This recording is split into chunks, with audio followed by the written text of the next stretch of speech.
Good afternoon. I am Andrea Chisholm with the Midday News. A special welcome if you're watching on onespotmedia.com.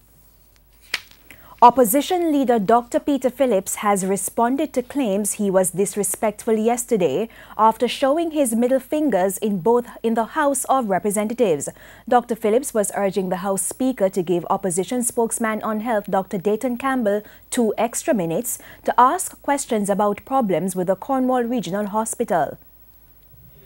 Probably 6 parishes are affected as far as healthcare delivery is concerned. Could I so, just Mr. Speaker, I would urge you, the member having asked for 2 minutes to conclude these 2. I'm going to ask you. Or this one and this one. Mr. Phillips.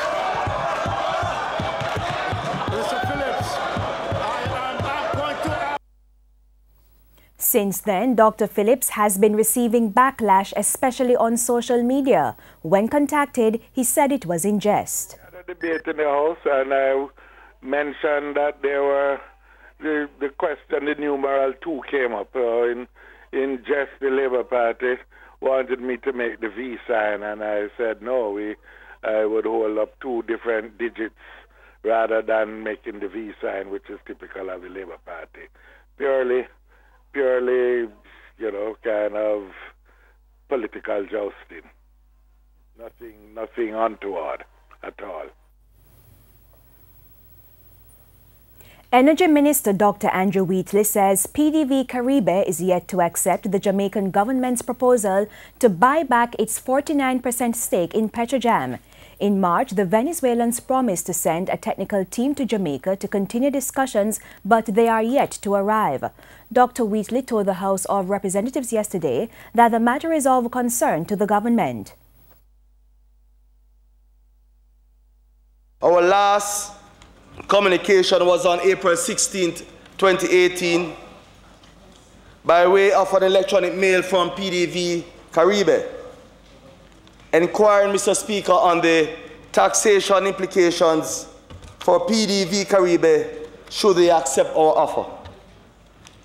PDV Caribe received a response on April 17 and their legal team is examining the issue. In response, opposition spokesman on energy Philip Paulwell questioned the government's strategy given Jamaica's history with Venezuela. Mr. Paulwell urged the minister not to publicly carry out the negotiations. I remember clearly that there was a time when the government of Jamaica was not in a position to carry out this expansion and upgrade. And the records will show that Venezuela was in a position to do so. The tables are turned now, and we therefore have to be very sensitive about how we proceed. Dr. Wheatley, however, argued that the aim is to be transparent and accountable. With the United States imposing sanctions on Venezuela, correspondent banks in the United States have increased their due diligence, making it hard for Petrojam, the state oil refinery, to conduct business. Since PDV Caribe is a Venezuelan company, the government wants to buy back its 49% stake in Petrojam to secure Jamaica's energy needs. The St. Mary police are investigating the murder of a man in the parish this morning. He has been identified as Neville Tucker, otherwise called Syrup, of a Port Maria address. About 2 o'clock, residents heard Mr. Tucker crying for help and fire was seen coming from his house. When the police and the fire brigade arrived, Mr. Tucker's body was found inside the house with what appeared to be chopped wounds to the head and stomach. No motives were established for the killing. Latest crime statistics show a significant reduction in murders and shootings in St. James since the state of public emergency was declared. Between January 1 and last weekend, 29 murders were recorded compared to 86 in the corresponding period last year. Murders are down nearly 70%, shootings down 50%, rape 11%, larceny 33%, and aggravated assault 266%. However, there is a slight increase in robberies and break-ins. The St. Catherine North Police Division has also seen a reduction in all major crimes since the state of public emergency was declared on March 18. 52 murders have been recorded in the division so far this year, compared to 41 last year. 4 murders have been recorded in the division since the state of public emergency was declared. Several members of the Spanish Town-based Klansman gang, including its leader Andre Brand, have been arrested and charged. There's another call this afternoon for Jamaicans to play an active part in the fight against crime. It comes from Justice Minister Delroy Chuck, who was addressing Justices of the Peace in Westmoreland recently. Details in this report. Crime, corruption, indiscipline. Issues which are more often than not associated with sections of the Jamaican society. But at a recent meeting in Westmoreland with Justices of the Peace, Justice Minister Delroy Chuck insisted that law-abiding citizens are the solution. This country has many problems, but we can solve them.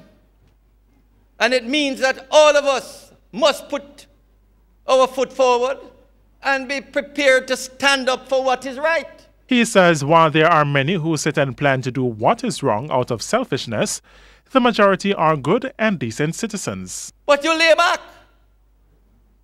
You feel that government must do it, or Reverend Perrin and the pastors must do it, or ministers must do it, or the police must deal with it.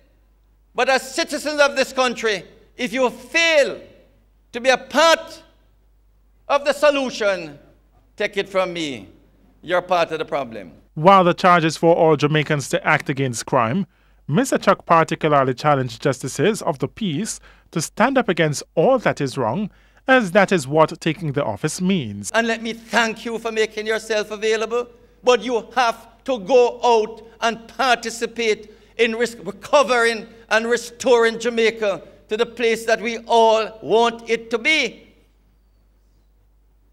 It is leaders. It is persons with a vision of what they want their society to be that make the difference in creating countries that are progressive. According to Mr. Chuck, after the temporary crime-fighting measures in St. James, St. Catherine and West Kingston, Justices of the Peace will be a key part of maintaining a crime-free environment by identifying crime producers before they get out of hand. O'Shane Masters, TVJ News. And more concerns this afternoon about the number of murders being reported in areas declared as zones of special operations or a state of public emergency. The issue was discussed on TVJ's Smile Jamaica this morning. TVJ's Jeline Pearson reports. 2 zones of special operations, ZOZO, and just as many states of emergency, SOE, resulting in a reduction of crime in the targeted areas. However, national crime figures have increased. It's why Chairman of the Private Sector Organization of Jamaica, PSOJ's Standing Committee on National Security and Justice, Lieutenant Commander George Overton, insists that the anti-crime measures have only effectively displaced criminals. So what it has done is reduce the criminal element's ability to perpetrate crime in that space. But when we look at the national numbers, we actually see shootings and murder, which are the things we use to determine public safety and security. Shootings and murders are up nationally. So all we have really done is displaced the perpetrators of crime. He was speaking on TVJ's Smile Jamaica program on Wednesday, where National Security Spokesman Fitz Jackson noted that ZOZO and the SOE were initially plugged as the government's strategies to deal with crime affecting the nation and not just in the targeted areas. When you have no murders or very little murders in the ZOZO state of emergency areas, the numbers are increasing in other areas. Take, for example, South St. Andrew. It's a 44% increase over last year. You have those massive increases in Clarendon. You have those massive increases in Westmoreland. and other areas. So those are not dealing with the national problem. Mr. Jackson suggests that the government should boost its intelligence strategies as a more effective approach to finding criminals. We have said from last year, Prime Minister, target these areas. Look at these, the Montego Bay, all the areas with the high crime rate. Establish a task force and equip them with the requisite investigative tools so that they can seek to identify the perpetrators. Because the police already told you about the gangs that they have. Obviously, the intelligence capacity is very low. So what we have done is displaced the criminal element, and we do not have the resources in all the surrounding areas to deal with that bulge, nor do we have the intelligence on the ground to identify these new faces in the communities and go at them to see whether they are your perpetrators or not. Jeline Pearson, TVJ News. Meanwhile, there's also a call for Jamaicans to be more civilized. The call was made by a former Jamaica Teachers Association president, Professor Errol Miller. He was speaking at the recent renaming of the South Central regional offices of the JTA. He says we need to speak out about what is wrong, irrespective of the person or position they hold in society. Jamaica is still a place that you have to acknowledge. We can speak our own minds. Nobody killing a local force, it's here. It's when you begin to mash up the dolly house that is not right. Because whatever, no matter how terrible the thing is, somebody is benefiting from it. It can come down to benefits. And who will not surrender the benefit if they talk out? Increased counseling sessions have been provided to staff and residents at the Summerfield Girls' Home in Clarendon as they continue to mourn the loss of one of their caretakers, Kimberly Risden. Ms. Risden, who was a child development officer at the home, died last Friday in a motor vehicle crash. News of her death has left members of the facility in disbelief. It has had a tremendous impact on the staff and the girls here at Summerfield. She used to be basically a part of the setup. She has done tremendous work with the young ladies here and would have touched their lives indelibly, and also the staff. And as such, we recognize that, one, we had to send in from very early a team of counselors to work with the staff, work with the young ladies. We did that on Saturday, but I thought it important to follow up with a visit of my own, because you want to ensure that the girls and the staff know that at the highest level we are giving them the support that they need. State Minister in the Youth Ministry, Floyd Green, said the counseling sessions so far have proven successful. I think the fact that they were able to write their own notes and to put it, I think that would have helped get out some of their feelings. You actually had some notes with our young ladies who were apologizing for things that they may have done that she would not have approved of. And I think that would have come from the counseling saying, these things, you need to get them off. Get them out of your system. So you can see from them they're still very sad, but they're in a more reflective mood now. And I think it has set a foundation for us to work with them to move forward. And time now for a look at what's coming up in this evening's health report. In the next edition of the health report, we look at bone cancer. Once you have a secondary bone cancer that has spread to the bone, really the problem is you know, how many bones is it in? How badly is it affecting the bone? Is the bone about to break because the cancer has really punched a hole in the bone? And this can be a real problem, particularly when it spreads to the bones of the spine, because it can weaken those. The bone can collapse. It can press on the spinal cord of the person. And when you have pressure on your spinal cord, that will often lead to losing the function of your bladder, your bowel, and also of your legs. So it can be a serious problem. That's the health report this evening in Primetime News. And now for today's healthy living tip. People should be aware of their genes and should try to find out if a relative or anyone in their bloodline have been diagnosed with a problem in the past. Stay away from negative lifestyle habits which can raise the risk, such as smoking or stress. Diet and nutrition play a pivotal role in preventing bone cancer. reduce intake of saturated fat and red meat, and exercise. And in news overseas, Bill Cosby's aggravated indecent assault trial is now in the hands of the jury. The trial centers on the claims of Andrea Constant, who says Cosby drugged and sexually assaulted her in 2004. This is the second trial in the case. The first ended in a hung jury. Cosby's lawyers spent the trial painting Constant as a con artist who made up her claims to squeeze Cosby for money. But the prosecution said in its closing argument that Cosby is the con man. They say he used his lovable, harmless on-screen persona to lure in unsuspecting women, then drug them so they couldn't fend off his sexual advances. 5 other women testified, giving accounts of sexual abuse by Cosby that were similar to Constant's accusations. And in sports, former champion Devon Concrete Moncrief will seek to put Jamaica 3-1 up on Canada when he takes on Tyler Wilson in the 4th fight of this year's Ray and Nephew Contender Welterweight Series.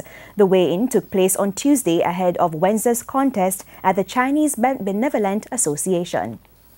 41-year-old Devon Concrete Moncrief weighed in at 145 pounds on Tuesday and is expressing cautious optimism about increasing Jamaica's advantage in the competition. This after victories by Richard Frog Holmes and Nika Yayo and last week's defeat of Rommel Sub-Zero Lewis. Moncrief, who is ranked number 2 on the Jamaican team, last won the competition in 2013. In addition to this, he has been to 1 other final, 2 semi-finals and 2 quarter-finals. The veteran fighter has a ring record of 12 wins, 8 losses and a draw, with 4 of his victories coming by way of knockout. With this preparation, it was great. It's rough, but it's great. I enjoyed most of it. Down in our hand. At first, I never did enjoy it. It did look too hard, but I realized I help me. So I just gravitate to it and just start doing things. Meanwhile, Moncrief's opponent Tyler Wilson has been brought in at short notice to replace his compatriot Daniel Roach. The 25-year-old Wilson, who has fought in mixed martial arts before, will be making his professional boxing debut. He weighed in at 146.5 pounds, a pound and a half heavier than Moncrief. Yeah, I feel great. I'm used to it. I love fighting, so it's not going to be any different for me. In the meantime, Moncrief has had to come down from the 160-pound middleweight class to the 147 pounds welterweight division for this year's competition. However, he says he has had no difficulty doing so. Sometimes I look at the guys, them as 160, and look at myself. I so small sometimes when I'm fighting them. So I say, I'm going to take me off the drop weight and go down to welterweight. Welterweight is my weight, and height and everything. I'm 5'6".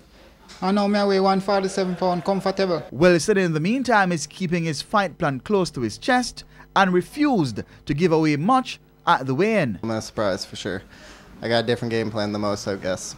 I've fought as a professional in mixed martial arts before, so I'm used to it. I'm used to fighting in front of big crowds. I'm used to being in enemy territory. It's nothing new. Referee Ian Jardine will take charge of Wednesday's fight, with the TVJ having live coverage starting at 9:30. Reporting for TVJ Sports, I'm Keon Reyna.